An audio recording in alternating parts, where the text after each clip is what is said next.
mangpa hoi na to online sermon aban sunjom kya thei dinga hinna damna hunoi human pha aing pian lai zia in mangpa mini phara mangpa thupi na tang masa ta hen sermon nu khia pe na christian in khuwa to ki sai in again hi tu ni ni chin pan le ko da hilding harverson ki chipa ama hi le pa filma ma paginom pachita ahia amantapa kumli velmi kharane a nikhat insunga na se maumin arum danga atapa le aloite mi thum kimola umwa tua chi atate kimol husate ngaya ahingom laiun tona naupang li tengin apate thupi na apate lopi sadan teu angkidemwa ama sa pen pan bang sin again ke pa pen mithupi ma hi azia pen tv la vela interview ve ki bolin mite to ki holim tv ve la swagi nge dai achile ani na pan nang pa sang ke pa thupi zo ke pa pen gari he siam hi a ama jen igam sunga mitam pin gari he the hi chiage la in athum na pan no gyal pa sangin ke pa thupi zo hi azia pen igam governor pa to kapa ki thein kapa to anne khom zelin hunte jang khom hi china ge nei tuni ta enjoy le ei lama mdc de ki thei mei mei mla de ki thei mei mei te bon ki ho pi zo lo kilian sa ki bol thei sa ki tu pi sa hi le tamna na pang pa tu get pen om ma mai apa pen governor pa to ki thei anne khom hi chianga ata para ki le sapi hoi ma ding hi to banga mi thum ta gen la yun ali na pan bang thuang gen de o chia hilding harverson angai la in atu ali na pan bang chin gen ne ke pan pasyan the ang chi a to mi thu za ta chiangin hilding harverson in katapa bang chi chiangin alo magwal tela ke pan pasyan ain the ang chi dio chin atau namuna khub tin pasyan na buan hi chi laibu kasim da khana ge nei tamna para ithupi dinga ka hinglan no mai le na suotatna dingin kuang sunga lurin chei to mi na dingin lai siang tho genesis bungsagi na tangsagi tangkhale tangsagi na isim dinga hi genesis bungsagi na tangkhale tangsagi na simwai to chi mangpan nawa kunga nangle nen kon pi te kuang sunga lurun azia pen nangkhu tu lai khang tha te la a midi tat in kahing mu hi tangsagi na a to chin nawa hu tui chin tunding sia in kuang sunga atapate azile atapate jite to aluta hi mangpani lai chang do sim de tan cha thu gorzol ta hen tamna kuang ine sahi le imang pa Jesu Khrist ai sahi kuang sunga luten damna amu ma bangin Jesu Khrist mangle hunampa sangten damna hinna amuding ahidan Jesu ngelin johan bungsom lelina tangum na ge na ke lampi le thuta le hinna khu kahi ke ko nga pe lo khu koi ma pa kung tu siding hi chin anage na hi tamna tu ni in pa innsung humbi khalle pa innsung humbi joulou khat tang thu mini tang thu zangin turin yorim dinga hi ama sa penin akhana innsung enkol zo innsung mite damta binna kuang sunga lutpi nowa hin huwa iraile ama pen bung genesis bungana tangsam thumna iraile lamek tapa hi chin again a bungup tangkona ye ta chiagi ama hunla ya mi hoi pasien to zo kho mi eng hoi ma ya pasien to zo khom amau khanga ringa mi hoi ma pasien thei mi china ya genesis bungum na tangthum na kum zale somni lungkelawa kuang sui pa hi athupi dan mo ali na tuizi na ki para ain sumi te hunkhe pa hi bungsagi na tangsom le thumna turin tam nei chi banga mi thupi nowa ama aginum na atupi na apatar hoina mama te khana i ra ile lai sang do siam te mudanin nawa hun la in leitunga gua zunai lo hi tui sang let masang tana leitunga gua zunai lo win banga chi ei banga tui hu chi dai te to pasian in tui hu te to leitung to nam in tua chin hai chi deng po in hinga khi in tua chin tua mi ti a parin ming te ni le tam ho hi a tua ba ni sat lai ta gua jong zunai lo wa gua zu ding chi mo pen ging tan hoi lo hi tami gen la in unau pa zam kholian malun in ala bol khana enjol le in no wa hun lai to ki bang ve ve ai a tu lai to ing tung chiang in a thu ge ram tang tung ta a 90 lai la velin zogam calling ke sera bol la in damin a huau hiang lam tu ding a hi dan te aman vision an anamu a hu chin lai nang bol lai a ki ngai a zumwa ye hi ti bang po la ki phua chi ai a hi na tu ni en la chin hiang lam huwa nu ding no lo hi tuina tum ta a holui a khotha tun ala tes pe na ya dam noi ang na pe na ang ita a khom sa teo pen to mi hun la ya damin atup dinga ging tar hoi lo hi jo le to tum ta to chi ma bangin no wa hun la ya gua zu nai lo chi mo pen ta sang hoi lo go zu na dinga hi jo le tui sang ang le ta chiang in mi te ata sang lo teng pil ki sa siam ki sa bo thai ki sa teng siu hi ani na kum za le som ni kuang a sui la in azia ta te phun lo tu pi ma mai tu ni nei te kum hat jogi akum yong ke davai kal khat bang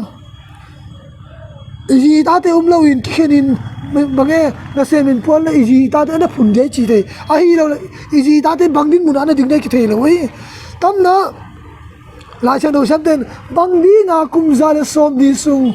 nowa azilia ta ten nowa thu mang we chi ai le nowa in pasian thu man zia in azia ta ten ama thu mang hi chin age nei turin na in su mi ten thu man lo le bang zia nang pasian thu na man lo zia hi khati ga hi chi theile uruai isa hi George Burma ki pan bang chin age nei ta te jiu sanadia van ja hoi pe na in yu hu a hi le ta te ada eton the ya ding example mo eton the ya ding hi a amau imu sa ium dan I character khu a hi chin age nei tunia na ta te na pasian thu le lan na thu nu na dinga na ta te adi eton ta nom ding pai mo hi nang na ta ten pasian thu ngai sai chi le nang pasian na ngai sa dinga na ta ten bible tu simun he chi le nang bible na sim tam ding pai mo hi to chi le wa nang bible long sim ngai lo pasian thu jong ngai ngam lo be jong kai ngam lo wa na ta te hagau mi da na pui mo le pen khen kha te pen hi jo ding hi jo le atam zo pen hi jo lo ding ai azia pen ipui pa thu be ge na sakhi a pi sa le no san chi ai anu pan pasana ngai sa le ata ten pasana ngai sa hi pasana ngai sa lo le anu ata ten ngai sa lo hi dan tunin thele u dhuai isa hi tunia no wa in tuiji na ain su media hun khi langkhalama inge ta chiang in Genesis bungson le ko na lama ain su en kol zo lo pa lord hin khuwa enin izo di ngai ama bang chi ai le ama Abraham to azo khom la in bang ma chi sia pasian to aki pol khoma hizong le Abraham dong khen ta chiang in ama all in kituan in Sodom phai janglam ahing tunga ama pen mi bol thei di ngai ajia pen mi gama wa tengin kumbang ja jo ye khara tu la ya hi le MDC kai chi di ngai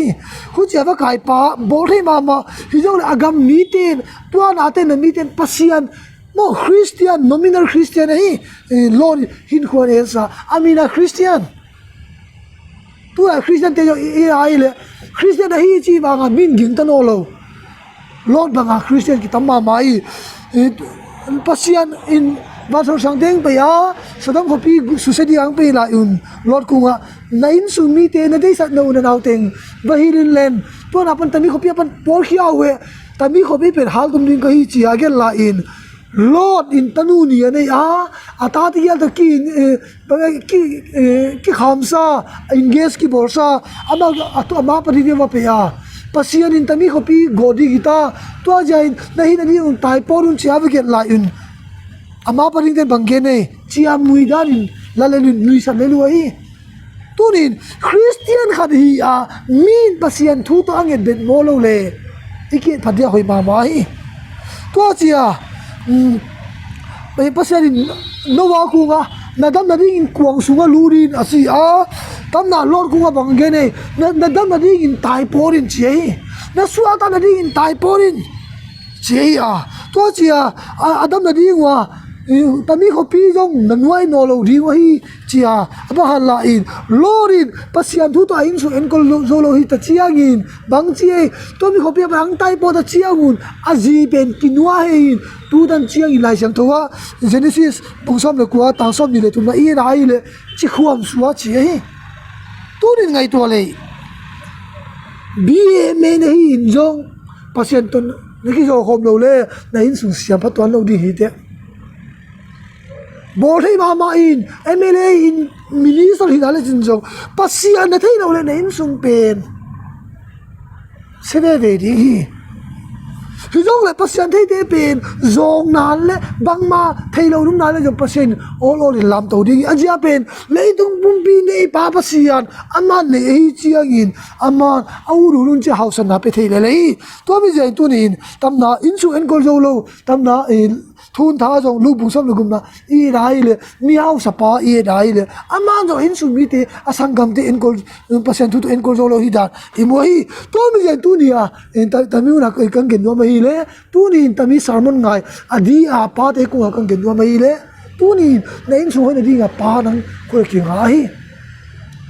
nang pasian na thei a hi le na ji a thei li nga na ta te nang thei di nga nang pasian thei lo bia na ngai sa lo bible long simpe lo na hi le na ji na ta te jong nang wang ji di wa hi to banga ong ding na de le na thu hi a to banga ong lo di na de le dang thu hi to mi je pan lai tha in tamna Joshua bungsom ni le li nan bang ge ne Joshua keile kain su mi ten wang mang pa na ka sem ding chi again ma bang tu ni nang jong tu ni a mang pan keile kain su mi te to mang pa na ka sem ni cha thu ta na la a na la ngam na le mang pa to pangin ne na ji na ta te na nu ang zui di wei to mi zia in tu ni in ki ngai to vai bange vai ge ta na hi ta le jong lung ka sin Samuel khan na bu som thum na David mangene mang pa nuwa de len ka phake ne de chi a mang pa azia ta te me ma te na la zo wa a hotel ki ha so om la injik la khopi ki a zo nuai David in pasena buana tua chi mang pa to pangkho ma azia ta te anwa del chiang azia ta te hunkhe gwa hilowin mel ma te ni le lam te ala pi hi to mi je tu ni in na ki patha nuwa ma na innsung sia phan nuwa ma na innsung mi te dam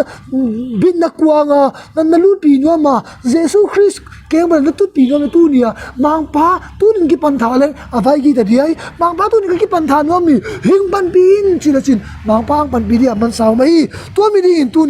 tu nia adia ta mi sermon ngai tu te pa te adi nga innsung siam phan na bin na kuanga innsung mi te tolut a no wa banga dam ta pasian thei te khang ang ki pat ken ding in panila dinga lot banga zile ta tan je na mo aji bang chi khuam suwa chi mo pen mi nga dinga anama ma ai zia in tu ni in tua banga lot hin khoi ge na no wa hin khoi ge na nang zo na dei pen tua banga hin khoi om thei nei je bang pa to pang khoma thu tan na thu di borsia ma nang zia na khangui pasian gwalzol na khangui angi te ding in ngai he tu te josia mang pa pasianin athu pi na alo pi na to hing gwalzol in pamuan ho hi che ding thu pa hing pe che ta hen